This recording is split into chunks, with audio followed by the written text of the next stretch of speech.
Hello guys, welcome to my channel. আমি সাথী বর্তমানে Kolkata police constable পদে কর্মরত।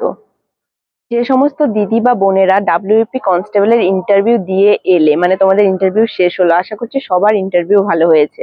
আর ইন্টারভিউ ভালো হওয়ারই কথা, কারণ আমাদের এই সময়ে যতটা সোশ্যাল মিডিয়ায় অ্যাক্টিভ, আমরা ইন্টারনেট ইউজ করতে পারছি, মানুষের এক্সপেরিয়েন্স শুনতে পাচ্ছি, জানতে পারছি, কনফিডেন্স গ্রো হচ্ছে নিজের মধ্যে, যেটা আগে কিন্তু ছিল না। তার সাথে এটাও মাথায় রাখতে হবে, এখন কম্পিটিশনও অনেক হাই, মানে প্রিপারেশনটাও সেরকম হাই রাখতেই হবে। যারা ইন্টারভিউ হল পর্যন্ত পৌঁছেছো, গেছো, ইন্টারভিউ দিয়েছো, তারা মোটামুটি ধরতে পারো 90% তাদের চাকরিটা কনফার্ম। কারণ এবার মাঠে তো অনেক কম্পিটিশন তোমাদের কেটে গেছে। মানে আগে যেরকম 4.5 মিনিট যখন মাঠ ছিল, তখন 20টা মেয়ের মধ্যে 2-1টা মেয়ে ফেল করতো বা করতো না এরকম।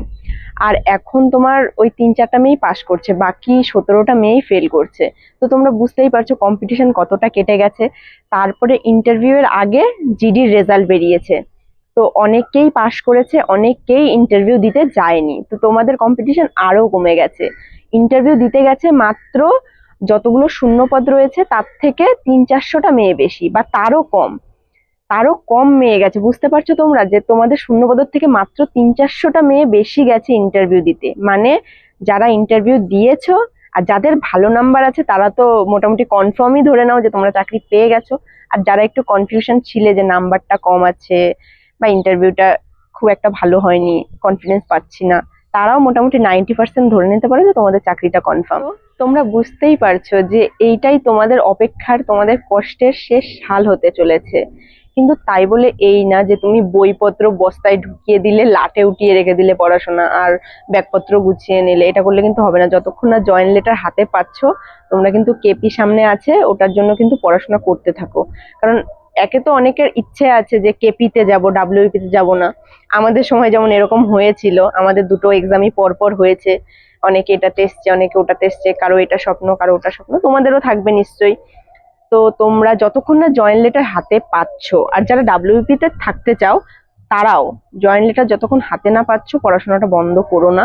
কারণ কখন কি হয় বলা যায় না, ঠাকুর করুক সবকিছু ভালো হোক, কিন্তু তবুও তোমরা পড়াশোনাটা চালিয়ে যাও।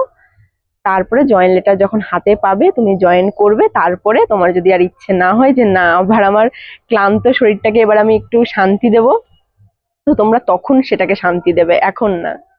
আর যারা মাঠটা পাশ করতে পারোনি বা পরীক্ষায় একটু নাম্বারের জন্য আটকে গেছো, আমি বুঝতে পারছি, ফিল করতে পারছি তোমাদের কষ্টটা। আম, আমি জানি যে ফেল করলে কেমন লাগে। কেউ প্রথমবারেই পাশ করে না, ফেলটার থেকেই কিন্তু তার যাত্রাটা শুরু হয়। তুমি ফেল করলে, ঠেকলে, পিঠ ঠেকলো দেওয়ালে, তারপর তুমি বুঝলে যে ফিল কেমন হয়। তুমি নেক্সট টাইম আশা করি যেই ভুলগুলোর জন্য তুমি ফেলটা করেছো সেটা করবে না। আগে আমাদের 4.5 মিনিটের দৌড় ছিল, তো অনায়াসেই 1-2 সপ্তাহ প্র্যাকটিস করে মাঠটা পাস করা যেত, কিন্তু এখন আর কিন্তু সেটা নেই।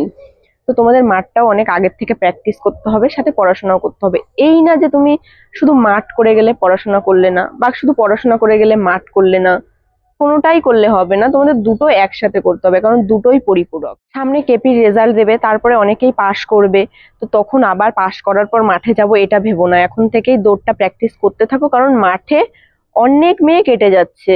তো তোমরা যদি মাঠটা পাস করতে পারো, বুঝে যাবে যে তোমার 70% চাকরি কনফার্ম। তো এই ভুলটার একদম করো না যে মাঠ প্র্যাকটিস করবো না, মাঠও করতে থাকো, সাথে পড়াশোনাটাও করতে থাকো। আর যারা ইন্টারভিউ দিয়ে এলে তাদের তো মোটামুটি বললামই যে তোমাদের কম্পিটিশন একদমই কম, মাত্র 300-400টা মেয়ে বেশি আছে। তোমাদের একটু ভালো নাম্বার থাকলে তোমরা পাশ করে যাবে, আর যাদের একটু কমও আছে তাদেরও বলা যেতে পারে যে মোটামুটি সবাই চাকরি পাবে, কিছু মেয়ে কাটবে শুধু।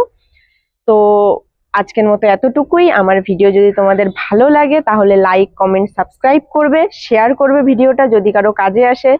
তো আজকের মতো বাই বাই।